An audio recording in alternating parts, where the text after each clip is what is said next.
여러분 안녕하세요. 시사팩토리 100.3 김유리입니다.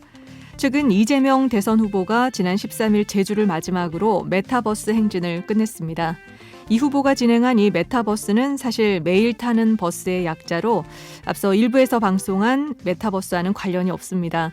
하지만 어느 정도 메타버스 열풍을 가늠케 하는 단어인데요. 지난달 정부는 메타버스 신산업 선도 전략을 발표했습니다. 이번 전략은 디지털 뉴딜 2.0, 초연결 신산업 육성을 위한 첫 종합 대책인데요. 메타버스 플랫폼 생태계 활성화가 그 첫 단계입니다. 울산에서도 울산정보산업진흥원을 중심으로 메타버스형 콘텐츠 제작 지원 사업을 펼치고 있는데요. 그 의미가 무엇인지, 울산과 같은 지역 단위에서는 어떻게 접근해야 하는지 오늘 그 이야기 나눠보도록 하겠습니다. 메타버스와 관련해서 시사팩토리 파워 인터뷰 준비했습니다. 지금 바로 출발하시죠.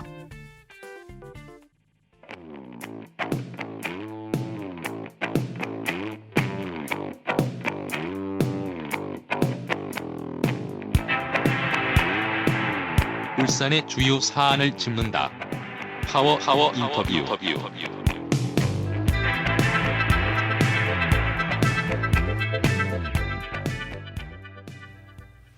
네, 시사팩토리 시작합니다.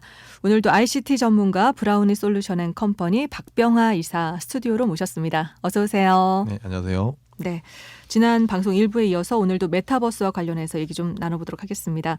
오늘 오프닝에서 이재명 후보자의 매일 타는 버스, 메타버스 이야기를 했는데요. 실제 메타버스에 대한 비전을 내놓고 있는 후보자가 있나요?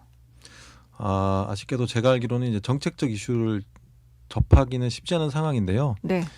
제가 알기로는 아직까지는 메타버스를 적극적으로 다루거나 이렇게 언급한 후보는 없는 걸로 알고 있습니다. 그렇군요. 그 10대들 위주다 보니까 아직도 정치나 정책적으로는 이제 실효를 거둔 부분이 조금 미미하다 보니까 네. 관심이 조금 적은 부분이 있지 않나, 좀 더 많은 관심이 필요해 보인다라고 생각하고 있습니다. 그렇군요. 현재 지방자치단체 중에 메타버스 비전을 좀 선도적으로 내놓고 인프라 구축을 위해서 좀 부단히 노력하는 지역이 있다면 어딘가요? 2020년부터 코로나 팬데믹 상황에 접어들면서요. 네. 지방의 각종 대규모 행사들이 취소되면서 지방 정부들이 채택하기 시작한 게 메타버스 플랫폼들을 쓰기 시작했는데요. 네. 2021년만 해도 남양주시가 메타시티 포럼과 함께 2021년 글로벌 ESG 메타버스 서밋을 개최했습니다. 메타버스 통해서 연사들을 모시고 동시에 이제 오프라인 행사를 동시에 진행을 하면서 네. 다양한 인사들이 참여해서 활동하면서 화제가 됐습니다. 우와. 네. 그리고 서울시 같은 경우도 청년 창업을 지원하고 있는데요. 네. 공덕 성수 창동에서 서울 창업 허브를 두고 있습니다.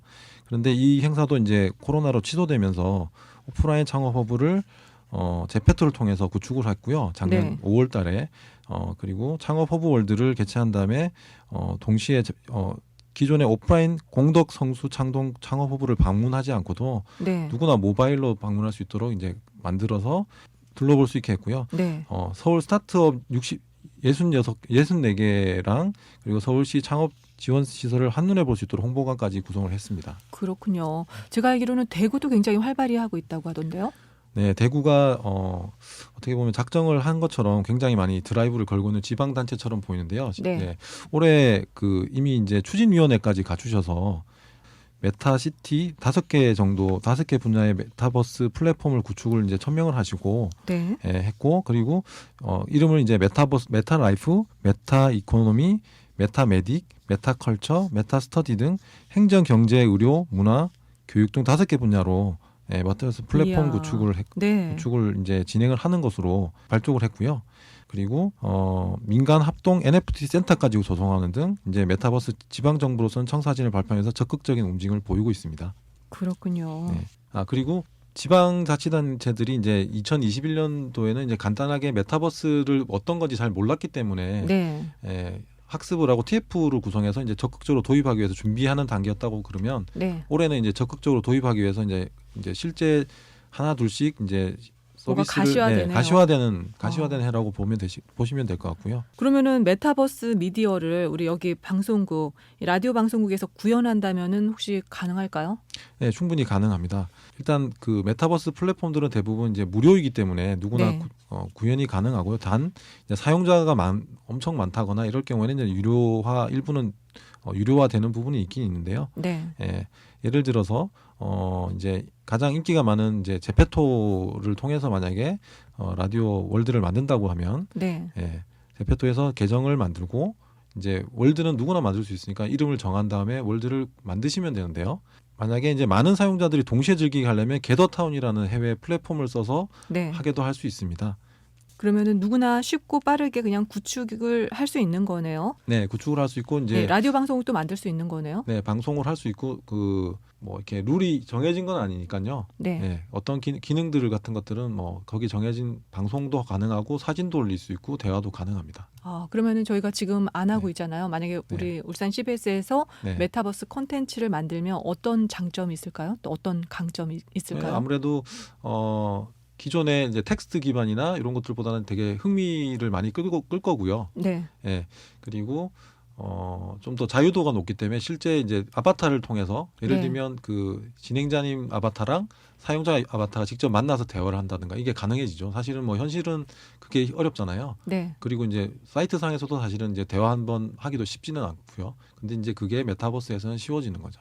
그래도 접속은 해야 되는 거죠. 접속은 해야 되는 거죠. 네, 네. 온라인으로 들어가야 되니까요. 네. 그렇군요. 네. 그러면은 울산은요 주로 장생포, 고래, 방구대 암각화 이야기 같은 이런 소재가 있잖아요. 관광과 연계된 콘텐츠 지원 사업에 지속적으로 우리 이야기가 나오고 있는데 네. 타 지역 분들이 이야기를 하다 보면은 장생포, 고래, 방구대 암각화에 대한 이야기를 전혀 모르는 경우가 많아요. 네. 울산에서 메타버스 관광 플랫폼이 어떤 의미와 한계를 가지고 있는지 궁금한데요. 재원도 좀 함께 부탁드려요.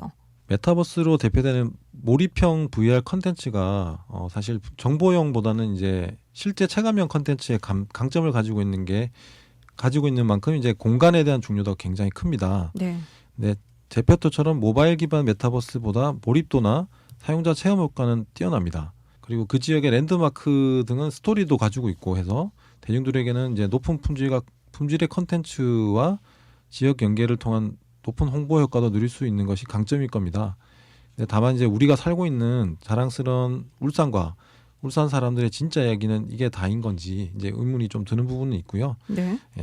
그래서 이제 어떻게 보면 이제 항상 대부분 이야기되는 것들이 이제 그 랜드마크 각 지역의 랜드마크들을 이야기할 수밖에 없게 되는데요. 이제 네. 그런 부분들을 좀 탈피해야 되지 않을까. 그래서 이제 조금 더 들여다보면 이제 저희는 여행을 가더라도 그 지역에 여행을 갈 때 꼭 뭐 경주를 간다고 했을 때 다보탑을 본다거나 그걸 가야 돼 이렇게 한다기보다는 그 사람들이 어떤 음식을 먹고 어떤 생활을 하는지 사실 좀 더 깊이 들여다보고 싶어 하잖아요. 네. 그래서 그런 것들에 대한 발굴이나 그런 것들을 컨텐츠화하는 것도 좀 더 필요하지 않을까. 그렇군요. 현지인들의 삶을 좀 직접 다가가서 들여다보고 네, 거기 있는 그 문화랑 호흡하는 거 이런 거를 원하는 거죠, 사람들은. 네 맞습니다. 예를 들어서 호텔이나 네. 우리가 뛰어난 숙박 시설이 있는데도 사람들이 그 에어비앤비나 아니면 그 지역의 특색이 녹아 있는 펜션을 굉장히 선호를 하잖아요. 네. 그 이유를 들여다보면 당연히 현지인들의 삶을 직접 들여다볼 수도 있고, 네. 그다음에 문화를 호흡하고 싶은 니즈가 크기 때문입니다. 네. 그래서 다시 한번 이제 조금 더 묻고 싶은 부분이 과연 이제 외국인이나 다른 지역 사람들이 직접 살아 숨쉬는 그 자체가 궁금할까요? 아니면 장생포 고래와 방구대 암각화 이런 부분이 궁금할 것인지 네. 어느 부분이 더 궁금해할 것인지 좀 들여다보면 생각해 보면 이런 부분의 한계는 당연히 알 수 있지 않을까. 그렇군요. 콘텐츠 소재의 다양한 측면에서 식상함과 단조로움으로 메타버스 특징을 반감시키는 그런 부분들은 우리가 또 배제를 해야겠네요. 네, 맞습니다. 네, 그래서 해외 지역 특화 콘텐츠 같은 경우에는요, 랜드마크도 있지만 이제 그 지역에 숨겨진 이야기를 컨텐츠화한다든가 아니면 그 지역에 일어난 사건이나 이슈들을 체험형으로 만들어내서 네. 다큐형으로 만들어서 이제 한다든가 이런 다양한 시도로 사용자들한테 이제 사용자들을 이제 유혹하고 있습니다. 그렇군요. 또 메타버스의 가장 큰 장점이 체험을 할 수 있는 거잖아요. 간접 네. 체험이긴 네. 하지만 그렇죠? 네.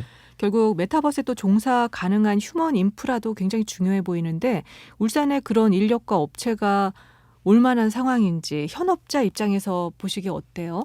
일단 온택트 상황인 점은 뭐 온라인 베이스로 이제 일을 하다 보니까 당연히 뭐 어느 지역에서든 가능해진 건 사실입니다. 근데 그리고 울산은 이제 공항도 있고 그리고 KTX도 있고 해서 사실 뭐 일일 생활권이라고 봐도 무방합니다. 네. 그래서 뭐 저도 이제 서울이랑 뭐 부산, 울산 이렇게 왔다 갔다 하면서 일을 하고 있는데요. 그래서 울산에서 기업을 운영하는 건 불가능해 보이지는 않은데 이제 다만 이제 기업을 유지를 위해서는 풍부한 이제 사업 기회나 뭐 이런 것들이 필요한데 서울이나 경기 지역에 비해서는 이제 작은 게 사실이고요. 그리고 그 지원되는 사업 규모나 이런 것들도 좀 작은 것이 문제가 있어 보입니다. 그리고 이제 또 무엇보다 이제 가장 중요한 이제 그 실무 경험이 풍부한 네. 인력이나 이제 이런 부분들이 필요한데요. 소위 그런 큰 프로젝트를 진행한 경력자들이 이제 부족하다. 네. 네, 지방에서 찾는 게 쉽지는 않은 게 현실입니다. 그렇군요. 네네. 그럼 울산이 메타버스와 관련해서 휴먼 인프라를 유치하고 또 구축하기 위해서 어떤 노력이 필요하다고 생각하세요? 지속적으로 좀 그 교육이나 일회성이 아니고요. 지속적으로 그 사업화를 조금 더 장기로 할 수 있게끔 네. 만들어내고 그래서 그 학교나 이런 데 졸업한 졸업자들이 경력을 쌓을 수 있게끔 네. 네, 그런 환경을 좀 지속적으로 만들어주는 게 좀 중요하다고 생각합니다. 그리고 숫자에 급급하기보다는 네. 조금 더 그 질적으로 높은 그러니까 양질의 그 일자리들을 좀 만들어내는 것들이 필요하지 않을까 그렇게 보고 있습니다. 그렇군요. 우리가 어제 방송을 했었잖아요. 네. 어제 일부 NFT 관련 이야기도 나눴었는데 오늘도 잠깐 좀 짚어보고 넘어갈게요. 메타버스 활성화를 위해서는 무형자산의 거래도 중요한데 NFT와 같은 이 가상자산이 안전하게 구축되려면 울산에서 어떤 노력이 필요하다고 보세요? 일단 지금 국가에서 누구나 쉽게 NFT를 등록을 하고 할 수 있도록 이제 국가 정책 사업으로 추진 예정인 걸로 알고는 있습니다. 네. 그런데 이제 조금 더 아무래도 생소한 분들이 많을 거고요. 그래서 NFT 활성화를 위해서 이제 안내라든지 어떤 방법을 하는지에 대한 쉬운 안내라든지 이런 것들이 네. 지역적으로 조금 더 있으면 좋을 것 같고요. 그리고 그 대규모 크리에이터 펀드를 조성한다거나 아니면 다양한 지역 IP를 발굴해서 개발하는 게 필요할 것으로 보입니다. 그리고 우수한 작가들이 스스로 결국에는 이제 우수한 작가들이 스스로 생태계를 만들 수 있는 환경을 적극 조성한 것들이 필요해 보이고요. 그리고 이분들은 이제 아무래도 NFT 같은 경우는 이제 저작권이나 이런 것들에 대한 법률적인 이슈가 조금 더 많기 때문에 네. 그런 법률 지원 같은 것들이 국가에서 할 수 있다면 더 좋을 것 같습니다. 그렇군요. 네. 안전 장치가 좀 필요하네요. 네네. 그리고 여담입니다만 그 울산 CBS 아나운서인 제가 메타버스 플랫폼에서 재밌는 컨텐츠를 좀 거듭날 수 있는 방법이 있다면 좀 조언 부탁드릴게요. 갑자기 말씀드려서 그죠? 당황스러우시겠지만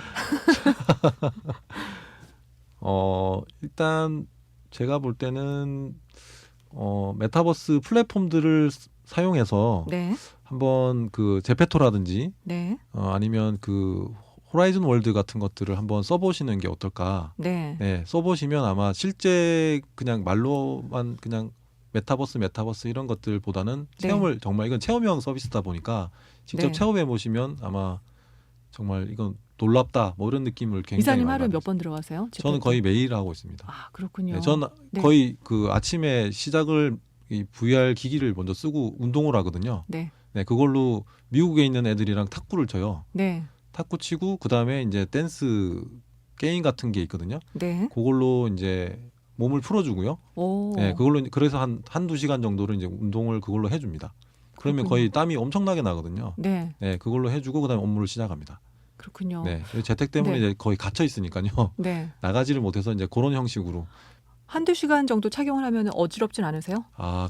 저는 이제 옛날보다는 이제 이런 기기들이 굉장히 좀 좋아져서 네, 옛날에는 해상도 낮고 이래서 눈도 안 좋고 막 이랬었는데 네, 요즘 것들은 좀 괜찮아졌어요. 그래서 또 특히 저는 또 많이 하다 보니까 네. 저는 좀 그런 것들은 좀 없습니다. 그래서 그렇군요. 네네네. 그러면은 다음에는 제페토에서 만나도록 하겠습니다. 네네. 네, 그럼 마지막으로 청취자 여러분께 전하고 싶은 말씀 있다면 한 말씀만 부탁드릴게요. 지금 메타버스 그 이제 좀 더 이제 국가에서 조금 더 국가도 그렇고 산업에서도 그렇고 좀 더 메타버스에 대한 지원들이 좀 더 많이 되었으면 좋겠고요. 네, 많은 관심이 있었으면 좋겠습니다. 네, 오늘도 조금 더 가까워진 시간이었습니다. 메타버스의 실체와 실제에 대한 이야기, 브라우니 솔루션 앤 컴퍼니 박병하 이사 모시고 메타버스와 NFT 관련 이야기 나눠봤습니다. 오늘 함께해 주셔서 고맙습니다. 네, 감사합니다. 네, 시사팩토리 100.3 청취자 여러분, 지난 방송에 이어서 메타버스와 NFT 이야기 흥미롭게 잘 들으셨나요? 천리길도 한 걸음부터라는 말처럼 시작이 중요하잖아요. 울산에서 메타버스와 NFT가 안전하게 잘 구축될 수 있도록 노력해 나가면 좋겠습니다. 이제 시사팩토리 파워 인터뷰 마칠 시간인데요. 지금 헤이 달리의 이제 시작인 걸 노래 나가고 있지요. 이 노래에 이어서 김주한의 빛이 되어줘까지 띄워드리면서 오늘 마무리하겠습니다. 지금까지 김일이었습니다. 고맙습니다.